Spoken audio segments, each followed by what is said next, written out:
On to California. Governor Jerry Brown agrees to Trump's National Guard request, but it appears to be largely symbolic. Congressman Louie Gohmert, Republican from Texas, is with us now. Louie, you're a border state. Your governor is sending the National Guard down there with guns, and they're going to patrol the border. But in California, they got 400 spread throughout the state, including the coastline, the interior, maybe the border, and they're not going to be enforcing what we think of as getting the illegals out. Not going to do that. What do you make of this?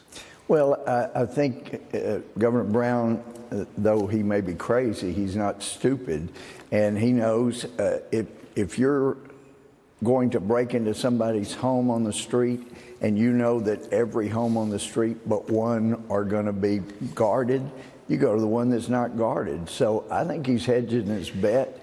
And when they see the thousands streaming away from McAllen and Texas and heading toward California, I think, and he hears them singing, "Here, California, here I come," right where all the illegals go. I think he'll probably head for the border with the National Guard troops and say, no, go back down to Arizona or New Mexico or Texas. But he will have National Guard troops initially not right on the border, but when they see what's coming, I think he's not, they're taxed to the max. Yes, and but it's about the Hispanic they can vote, only do so much. Isn't it about the Hispanic vote? I think that's, and I think he's trying to avoid looking like he's being discriminatory. But, Stuart, there is nothing discriminatory about enforcing the law equally across the board. In fact, that's the only way not to be discriminatory.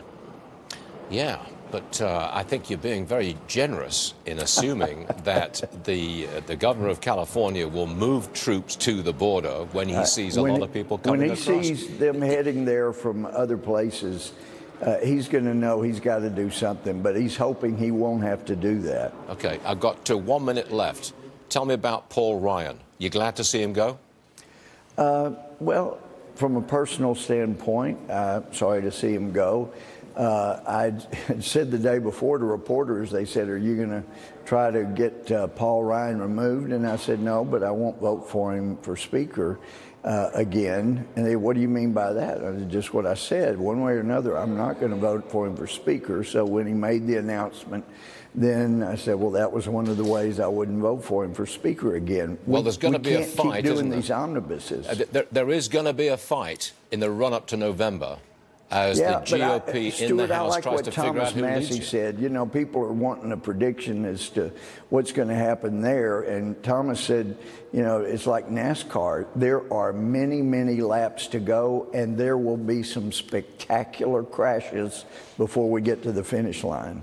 You seem strangely subdued this morning, Louie. I mean, normally you're jumping out the screen at me, and today... Well, I think there are great opportunities that are now looming on the horizon. And once we get an investigation finally going of Rosenstein, Mueller, and Comey, and get Rosenstein fired, I think things will be looking up great. That's what's underneath it all. You think Rosenstein's going to be fired? No, okay. I don't know if he will. I just know that he desperately needs to be fired.